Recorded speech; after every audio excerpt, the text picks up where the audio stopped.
Salut à vous, c'est le docteur Eyetemo Miguel, je suis docteur en pharmacie et dans la chronique du jour, nous allons aborder le cancer, les principales causes de cancer et comment le prévenir selon bien sûr l'OMS, l'Organisation mondiale de la santé.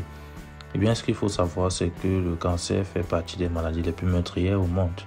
C'est l'une des principales causes de mortalité qui a été en 2020 la cause de 10 millions de décès, soit presque un décès sur 6.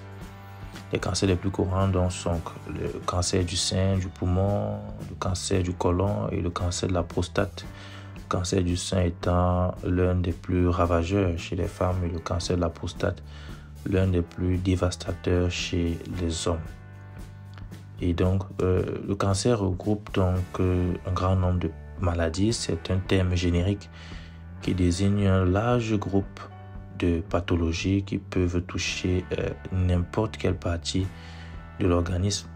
On parle aussi communément de tumeurs malignes ou encore de néoplasmes.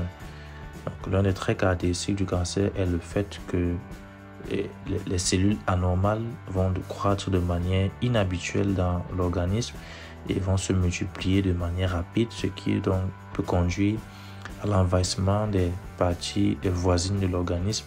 Et aussi, ces cellules anormales qui se multiplient de manière exponentielle peuvent donc migrer vers d'autres organes dans ce qu'on va parler de métastase. Donc, par exemple, un cancer du foie qui va commencer avec des cellules anormales au niveau du foie et certaines pourront se détacher et se métastaser, par exemple, dans les reins, dans les poumons, bref, dans d'autres organes de l'organisme et aggraver donc les dommages causés par le cancer initial. Donc, qu'est-ce qui provoque le cancer? En général, nous avons 3 catégories selon l'OMS de facteurs carcinogènes ou cancérigènes, les cancérigènes physiques, chimiques et biologiques. Parmi les cancérigènes physiques, nous avons des éléments tels que les rayons UV, les rayons ultraviolets ou encore les radiations ionisantes. Parmi les cancérigènes chimiques, nous avons des substances telles que l'amiante, l'alcool, le tabac, la fumée du tabac et les autres éléments, les autres fumées comme la chicha, encore l'arsenic. Et parmi les cancérigènes biologiques, nous avons certains microbes, certains virus, certaines bactéries ou certains parasites. Donc, vous avez des infections, par exemple, telles que l'hépatite B ou l'hépatite C qui peuvent conduire au cancer du foie ou encore l'infection à l'human papillomavirus, l'HPV, qui peut conduire au cancer du col de l'utérus.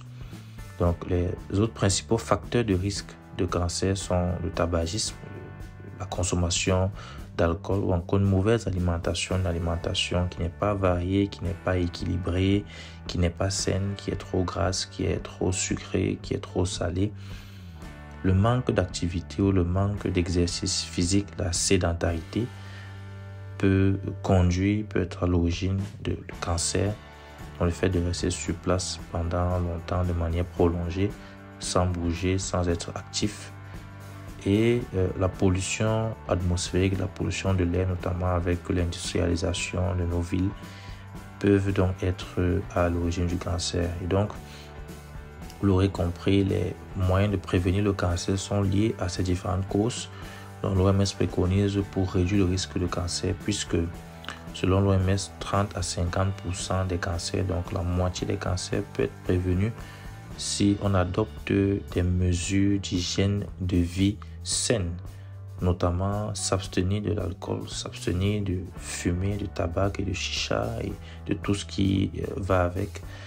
Surveiller son poids, avoir un poids normal, avoir une alimentation saine à base de fruits et de légumes, faire régulièrement de l'exercice physique, se vacciner contre des infections, des germes tels que l'hépatite B, éviter de s'exposer trop au soleil sans protection et faire des tests de dépistage de manière assez régulière, notamment pour des cancers comme le cancer du col de l'utérus chez les femmes.